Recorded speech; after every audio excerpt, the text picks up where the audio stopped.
It may be wise of you not to refuse my hospitality as we play the Godfather board game. Okay, that was terrible, but seriously. Welcome to another episode of Harebrained Games, where we're going to talk about a game that's come out that's kind of hit the phenomenon waves, the hype waves to a degree, called The Godfather. This is a game for 2 to 5 players. It's an area control game with lots of little twists, not very complex, and basically covers the kind of the theme. Well, thematically, it's the Godfather, it's the mafia, the mob shaking down businesses, leaving your enemies in the river upside down, etc., etc. Its predecessor, it has commonalities to a game from a couple years ago, Blood Rage. But it isn't a direct translation with a thematic makeover, comb over, as it were. Instead, it kind of has a life of its own, and yeah. So let's take a look at the game and see if it's any good. Let's take a look at the components that come in the box of The Godfather Corleone's Empire board game. Obviously, there's a board, and it's part of the game. This is a map of New York, and it has various sectors, and these sectors have different businesses in them, and your port and control of these sectors is indicative of how well you'll likely do in the game. They're kind of turf. I think they call them turf. It's basically, these are my turf, your turf, his turf. Someone's gonna get turf toe. Anyway, each player is going to have these control markers which match up to turf, all like 1, 2, 3, 4, 5, 6, 7 of the turf designations here. And then as you gain or lose control over the course of the game's 4 rounds, you will place one of your control markers here if you have enough people here to control it. You'll also receive these thugs, which you're going to use to shake down the front of businesses. And then you're going to get your family members. And they will do a little, they have a little bit more powerful effect when played. And then this, if you can imagine deeply, is a horse's head. Yeah, horse's head. It's a start player token, duh. And then, oh look, we have metal. I can put old people lemon drops in here. Or I could put money and jobs in here so that at the end of the game we can all pull them out of our suitcases and decide who's the winner. It's cute. On the game board, you'll notice that there are four acts, and this is Dawn. This is the Dawn. Hi, Dawn. Hello, everyone. And during the course of the game, you're going to go through these 4 acts. There really are sort of 4 sessions, almost 4 quarters of a game, where you're going to send your team out to do some serious shakedowns here, and then at the end of the act, they will be pulled off, except for the control markers, they stay. And then the game will progress as you add extra tiles and stuff in there. Let me show you an example of some of the businesses here. Now you'll notice there is a top and a bottom section. When you shake down, use your thug to shake down the bottom of a business as one of your actions you can do on one of the phases of the turns where all players play their actions. You will get the benefit here. You don't get the benefit here. That's the back side. The back shakedown. The front shakedown is just whatever you get here. And this is like, hey, pick 2 jobs. Jobs are important. You'll see them later. And choose one to put in your hand. Take one of your money cards and put it in your suitcase, which is really kind of where you're going to put stuff and make sure it doesn't get stolen or removed or such. So only money in the suitcase matters at the end of the game. Here you're going to take one of the other cards, which happens to be over here. And look, there's some cards. 1, 2, 3, 5 denomination money cards, which can't be exchanged back and forth. And then these 4, we have guns, we have laundered money, gotta have clean money, booze and drugs, narcotics. We also have some allies which can come into the play as the result of events in the game, or people bidding on these in between each act. They're kind of spontaneous. They don't necessarily, you can't count on them every game per se to do what you expect them to do, but they're there if you want to bribe enough money and take a risk, then they could actually end up benefiting you in some fashion. Finally, we have job cards, and this is the meat of what you're going to do. You're going to try and fulfill these jobs to make Dawn happy. It's the dawn of a new card. And each of these has a criteria. Oh, if you can get one of these bottles of booze in your hands, well, you can play this job as one of your actions, and you get to do what the card text says. Plus, you get $3. Sweetness. And muscle in. Take that. There's definitely some overlap in the name of them and stuff, but they're yellow, blue, and gray and green. And it does matter when you do jobs, because whoever has the most jobs in the different colors is going to get extra money at the end of the game. So it is important to keep track of which jobs you complete, or to be mindful of that. And on that, let's take an example of gameplay. Act 1. There we are. Hi, Don. I see you there. First thing we're going to do is set out some jobs, which you should have done as part of the setups. But since we're only playing a 2-player game, I've got green and I've got purple, and that's how we're going to contend. Hey, what are you doing over there? You're an example. You don't need that. And so we set out jobs, and these are the jobs that can be completed, and that's that. We also take a random ally for each act, and this is Act 1. Take a random one and set them here, and these are going to be in a bribery phase. We're going to try and bribe to get this card. There's a corresponding token that you place on there, or for some of these, and others you don't. But this thug is actually pretty simple. It's basically like what you can play it during your round, during your turn, and just basically like, hey, gain two money. Okay, well, that's simple enough. It's nothing fancy about that. Once you play it, it's done for that act, but you can grab it at the end of that act and play it again. So you could play this card up to 3 times and get some extra cash, something that the other players couldn't do. And that's it for the jobs. As you get 3, 4, and 5 players, you're going to be able to have different jobs available, because otherwise it's going to be a point of contention a little bit too much. The first thing we're going to do is we're going to follow the instructions here on this handy dandy car chart. And the first thing we do is grab a tile and place it in the lowest numbered available entry. Look at that. So now we have an extra place where we can go and get a shakedown. This will give us 1 money, and this will give us 1 mondered money and 1 coin. I should say that we all do. 8 players starts with money in their hand and 2 jobs, and so they can choose to fulfill the public jobs, or they can choose to fulfill cards in their hand, jobs in their hand. Alright, so we're going to start with green, because green has the horse's head, and of course everyone knows if you have a horse head in your arsenal, then you must be the first player in every game, right? So, on your turn, you can do one of 4 things, and they're pretty simple actions, and they don't take long to complete no matter what you do. You can play a thug. That's one of these guys with the square base. You can play a thug out onto an available space in New York. You can play a family member, which you can play on any of the circular spaces that aren't blocked off by number of players. Like, for example, 3+ players. In a 2-player game, I can't use this one, but I could certainly place my family member there. Why would I do that? Because when you do that, and this is a powerful action, you don't get many of these, but you do a shakedown of all of the back businesses of any adjacent turf. So in other words, I could do this action, this action, this action, and that action, because all of these turfs, all the businesses inside each of these turfs are adjacent to my family member. So that's why the family members are more powerful. It's kind of like throwing an awesome bomb right in the middle of something and grabbing a bunch of loot, whereas your thugs have to kind of walk in the front door and make some threats and eat some Reuben sandwiches or something to get the local owners to pay up, in the name of protection, of course. So those are the first 2 actions you can do. You can also complete a job. If you can fulfill a job, you can complete a job. For example, if I had 2 guns, I could put another one of my enemy's figures into the river, where they're out of play for the rest of the act. Oddly enough, they're not dead. Well, at least they're dead, but they're not dead the same way that they come back to life. It's very weird. It's a miracle.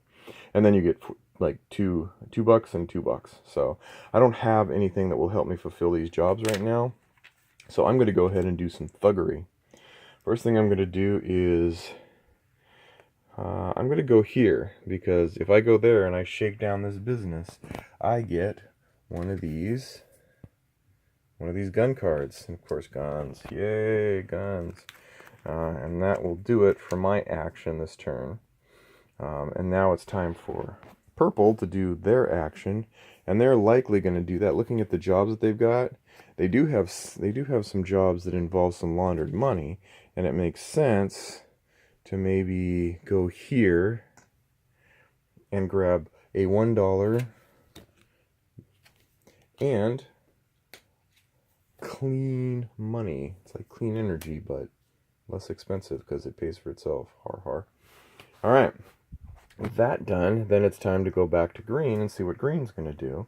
Now green has decided he's going to, he likes his chances. He's going to go ahead and take this middle section here, and that's going to let him do 4 things.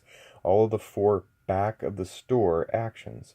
So he can grab 2 cards and decide which job he wants to keep. And he could probably keep the one that has the alcohol. The other gets discarded. And then he can do this in any order he wants. He gets a laundered money. Then he gets a gun. Yeah. Then he gets to take one of his money cards and place it into his suitcase. Of course, he wants to take the 3 because that's a lot of nice money. And so he does that. He opens it up.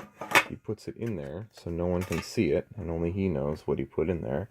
And that's the end of it. Now he's done a number on purple, because purple was kind of hoping to be able to take that and take advantage of that to fulfill one of the job cards that they have listed. So now purple's going to go and look here instead and go all the way to this district and say, hey, I get another laundered money card. Hey, isn't that cool? And now we have the second laundered money card. Then we're going to have green do its turn next, and I think it is ready to be able to fulfill either of these 2 jobs. So either of these 2 jobs, these are identical, basically drive-by shooting. For the cost of these 2 guns, which he returns back to the stockpile, he is going to gun down 1 figure from up to 2 different players. Well, with 2 players, it doesn't matter that much, but with 1 player, So what's he going to do? He's going to gun down this one. Thank you. Thank you for playing. And then this job is also going to give him two coins, so he gets $2 to go with it. And then the job also goes in here, because remember, you get points for the color, for having the most of every colored job at the end of the game. And that's that for our good friend green. Notice he has a lot of cards accumulating. 1, 2, 3, 4, 5, 6, 7. One of the things about an act is that at the end of an act, or when you finish up the act, the amount of cards you can keep in your hand varies from act to act. Right now it's 5. So if the act were to end right now, you would have to get rid of 2 cards. So on to purple. Purple is going to take, and it is a little bit flustered that it didn't get that it got its friend in the river. That's no fun. He never even took swimming classes. All right, he too is going to complete a job called Muscle In. It's going to cost him 2 laundered money, and he's going to take one of your figures back from the city. Use it again immediately. All right, back we go, and then he's going to go right back. He needs a gun. He really needs a gun. Granny, get your gun. But there aren't very many gun spots. So he's going to look for another job. He's going to do this. He's going to grab 2 cards using that. He's going to pick one that he likes. Ugh. Both of these are a little tricky to complete, and that's that. Now that he's completed that job, of course, he too gets double 2s. And he's going to go ahead and put that job in there to call it good. Suitcase away. All right, and then we go on. We go, okay, what do we got left? We got 2 units left, or 2. So the thug, might as well go there and grab some laundered money. Actually, you know what he shouldn't? What he should do is he should go over here and grab some alcohol, because he's got a job that will help him if he can do the alcohol. All right. Then here, we're going to go ahead and do that and grab more money. And finally, we're going to have him use this to go here. Oh, he can't do that. He can't go into Central Park. Can he? Oh, he can go. No, he can't do that either. That's, there he goes. He wants to bank some money because he knows that he's going to have to discard. So he's going to go ahead and put some money in his suitcase, because that's what the suitcase action does. It lets him put some money in. Finally, we have purple. And one of the things is, once all your units are used, you can't do anything. So even if you had like jobs to complete, if you put all of your guys down, they're stuck there till the next turn.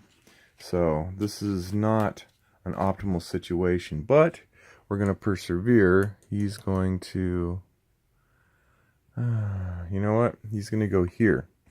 And he's going to get to take advantage of every adjacent store, which means he gets 1 coin for $1. He gets some booze. He gets, here, anyone next to Central Park can put some money in their suitcase. So he's gonna put some money in there now, and he gets a gun. Yeah. And he gets to bank some more money. And that's it. We've used all our units, so we're done. Everybody is done with this round. Oh, I should have moved that forward there.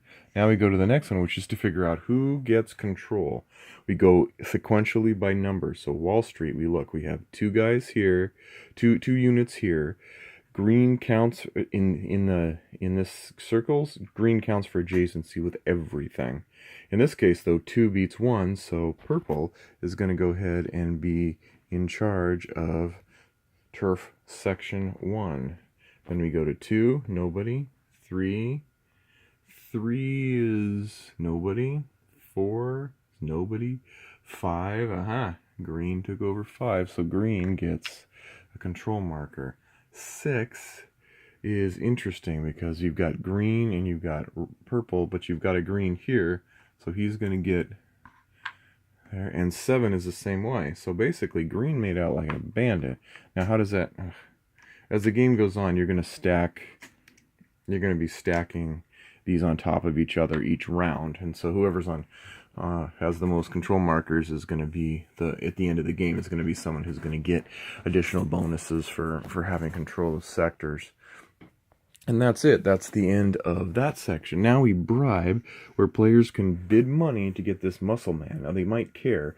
Each act, there's a different set of cards for each act, and so Act 1 cards are somewhat special. Act 2 cards even more special. Act 3 cards are pretty darn powerful, because you only get to use them, I think, once, so they have to be pretty powerful. And nobody did any jobs over there because they just didn't have the stuff. But I could have been any time if I'd fulfilled these conditions, taken the public jobs, not just the jobs out of my hand. And that's so bribing. So we all bid some secret money, and we say, I'm going to bid this. You don't have to bid, you just have to pretend you do. So let's say he didn't bid, or if he did bid, but he bid more, say 2, he would have to give up the 2, but then he would get the ally into his hand, which is cool. And that's his sprawling hand. And that would be it. Finally, you have to give Don his due. Hi, Don. Hello over there. So Don says that you can have only 5 cards at the end of your turn, and so everything else goes to Don.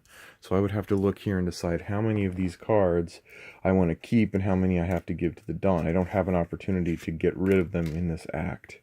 So 1, 2, 3, 4, 5, 6, 7, 8. I got to get rid of 3 cards. Well, I think the obvious one is this. I have nothing near it, so it goes back. One's not much. 1, 2, 3, 4, 5, 6. I don't think I'm going to be able to bother with this one, so I'll set that job back. And now we're down to 5. And I would do the same thing with with purple, but I'm not going to show it here and bore you all.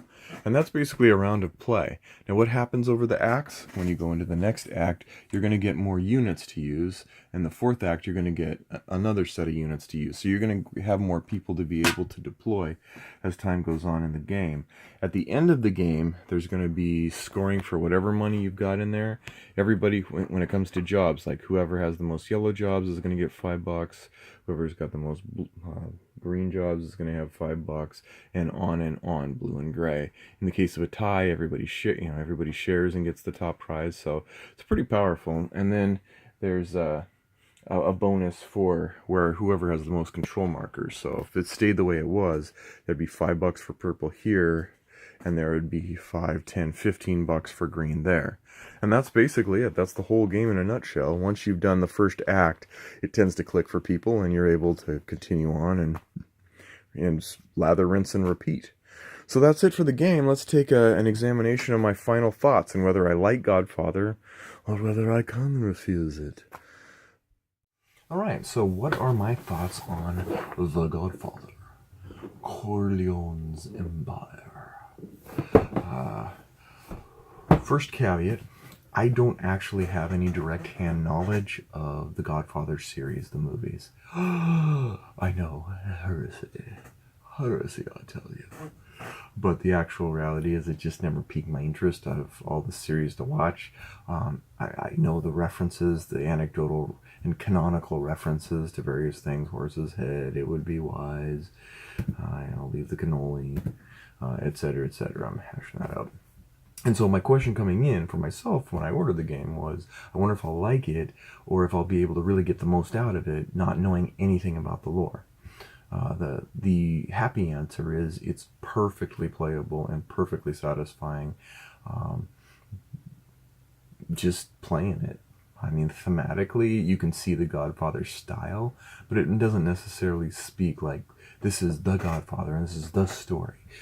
Some games are a little bit harder to really grab into that lore and to really enjoy a game. Homefront is an example of a game that you probably need to know the TV series to really get the most out of it, or Firefly for that matter. You could have a lot of fun with Firefly, but you're really gonna enjoy it if you know the lore and you know the references and you see these cards come up that have the familiar faces and stuff.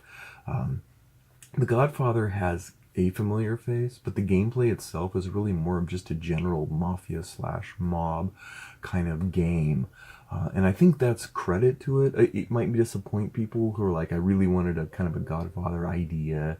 I really wanted to know, it to imbue story elements and, and stuff other than a horse's head token that just looks like plastic that got sick on pimento beans.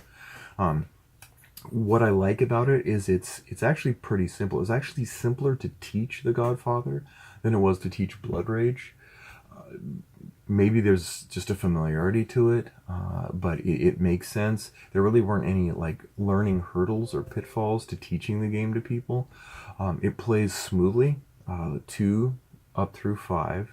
It doesn't take long to understand what to do. It's actually fairly simple. In a lot of ways, it reminds me of Lords of Waterdeep. It would almost be like Lords of Riverdeep, because that's where you want to put your enemies. In the same way that you're sort of like placing, taking control to shaking down businesses, which is effectively saying just, okay, grab the resource on the tile.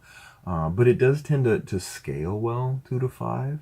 It does tend to play, like I said, smoothly. Your turns are very short. You're not going to do a whole bunch of stuff each turn. You're not going to have to unravel and then compile back together all of the effects of your turn. It's like, play a thug, I get this. I play a family member, I get this. I finish a job, I get the bonus. Wah, wah, wah, wah. Nice cadence, nice rhythm to the game for everybody. It just keeps people engaged across when you're, taking your time. And then sweeping off the board and going, okay, you had your control moment. That's first quarter. Let's go get him in the second quarter. Tiger, win one for the Godfather. Anyway. Who won't it appeal to, or things I don't like about it? Actually, we'll do things I don't like about it. Not a lot. I don't think there's a lot of depth, per se. I think you could play this a lot and enjoy it, but it's still kind of a popcorn and candy kind of game feel to me, oddly enough. I didn't feel the theme could turn people off if you really realize, like we're shaking people down and we're throwing people in the river and stuff. Although that's very mild.